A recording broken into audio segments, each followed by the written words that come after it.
Okay. So whenever you're ready. All right, we're going to do this kind of quick. These are all fossils from the Badlands. I kind of cut my teeth out there. It's the Badlands areas like that, very soft rock. Every time it rains, the fossils are exposed, and so these are a lot of fossils that we had collected over the years. There's some kind of cool stuff. This guy looks like a little saber tooth. He's really not, but he's kind of close. And giant rhinoceros tooth over there, giant pig number 3, duck egg number 10. Just all kinds of cool stuff there. Yeah, it's really a neat site. These are fossils from Missouri. A lot of them are kind of rare items. These are actually pretty exclusive to Missouri. Some of them are ones that I discovered that I was on the scientific paper to name them. And these are all like 400, 500 million years old. Missouri's earliest first inhabitants is what you're looking at there. Snails and all kinds of shellfish and stromatolites. What's that blue thing? Yeah, that's a number 10. Number 9 is the fossil, and number 10 is the restoration of those fossils. Okay. See, they're cone-shaped little guys, but they really had a little snail body called monophycophorans, and they're kind of exclusive to Missouri, a lot of them. Yeah. These are crinoids. Crinoids are the Missouri state fossil. These are from, like the one back there is Australia. This one's here from Crawfordsville, Indiana. A number of them, like 14 and 13 and 6, those are from Missouri. Number 2 back there. Most of them found in all the counties in Missouri. A lot of them found in Missouri, and some like from Germany, Czechoslovakia. There's some cool ones in there. But those are all very high class, really killer fossils. These are trilobites. This is one of my favorite fossils. There were more trilobites than any other animals of their type ever on the planet. I mean, there was just like thousands of species of these things. I love trilobites. Went to Morocco twice, had our Land Rover hijacked by Berbers.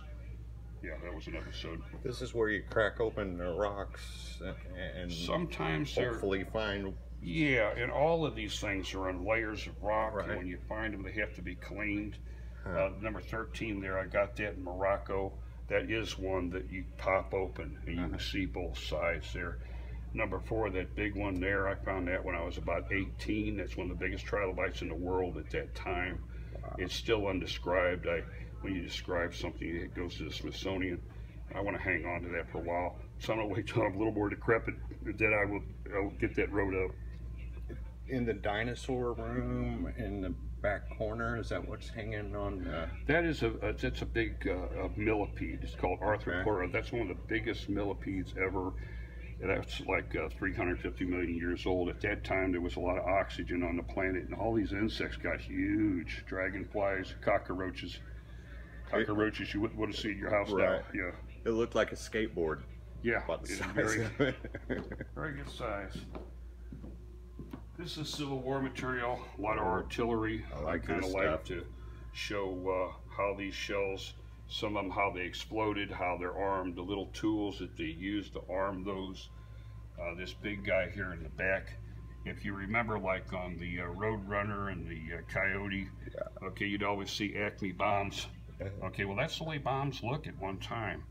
That's why in the cartoons that we grew up with, that's where that came from right there. Okay. But that was a serious weapon. If that blew up around you, it would decimate everything. So it's a little bit of Civil War material there. Same way here.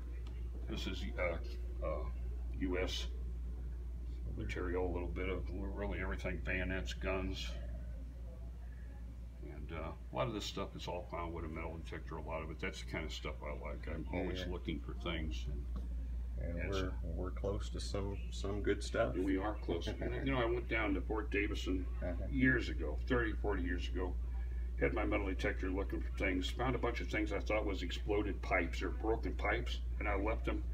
It's all the same broken pieces that I left. They were actually shells. And now, of course, you can't go there and hunt for nothing. Right. And here I left all that material. I just didn't know what I was doing. And then we got a little bit of Confederate material here.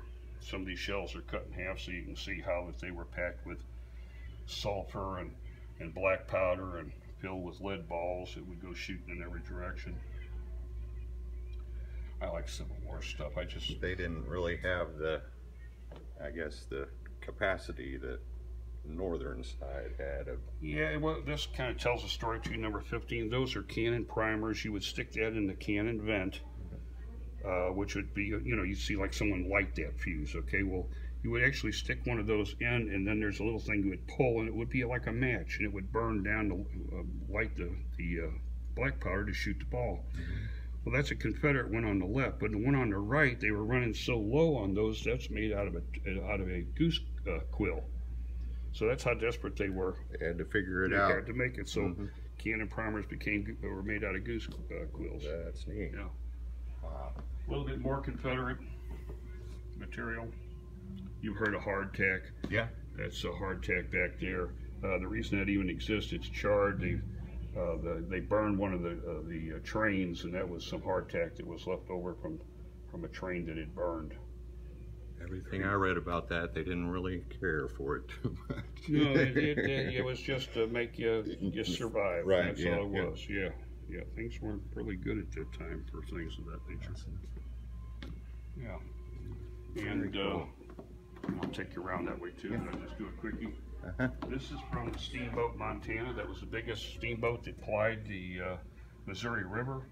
And around St. Charles, it hit a bridge abutment and just went over, just had enough time to get to the side and then sink. And I've been going to that for the past almost 45 years. There's still some of it left.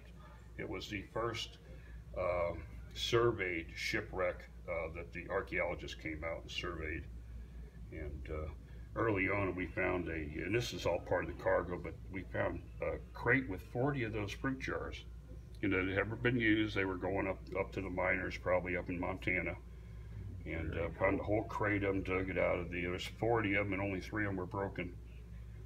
And I don't know if it was Missouri, but I was reading about a shipwreck that Kansas, the Arabia, was showing here recently because of the low water. Maybe it. Oh, that's another one. Yeah, may have been further up north.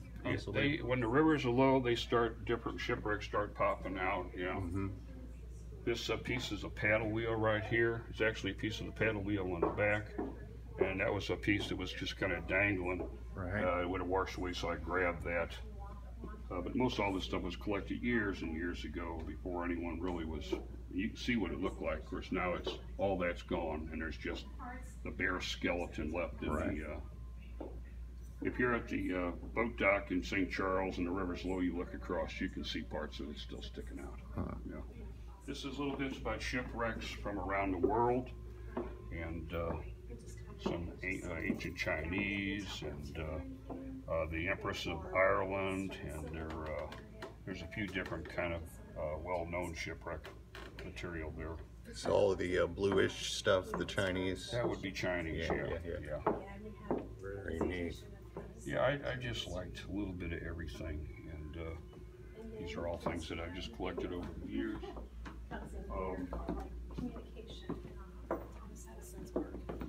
This right here is a military exhibit. We're going to change this because there's too much jammed in there and I can't see the graphic in the back, so we're moving this to a larger case, and we're going to put some other material here. This is all Thomas Edison material, and I just like them any of that old stuff. And that's the way batteries used to be. Everybody had to tolerate those, and they were full of acid. And they were kind of dangerous, but that's what everybody had to use at one time. If you're using a telephone or running lights or whatever, they'd be on those batteries like that. There's an example of one of the early lights. And that little motor back there is kind of cool, number 8. If you look at that little dial there, it says AC, DC. At that time, it was AC and DC. Things were just happening. So you could turn that little dial, and if you're going to do AC or you could do DC, that would have run one of these, actually an early recording machine, Thomas Edison recording machine. Very neat. This is Moses Riney. He's a famous fellow that went through the Civil War and all kinds of things, and lived to tell about it. Very nice guy. Had a home here, I think over in St. Mary's, and raised a family, and I think his home is still over there. And just had a really cool story. So one of the ladies here in town had painted a nice picture of them and wanted us, and it just worked out good. It almost looks modern day. I mean, Yeah, it is, but I like it. All indications are this guy was a nice guy that you'd want to know, and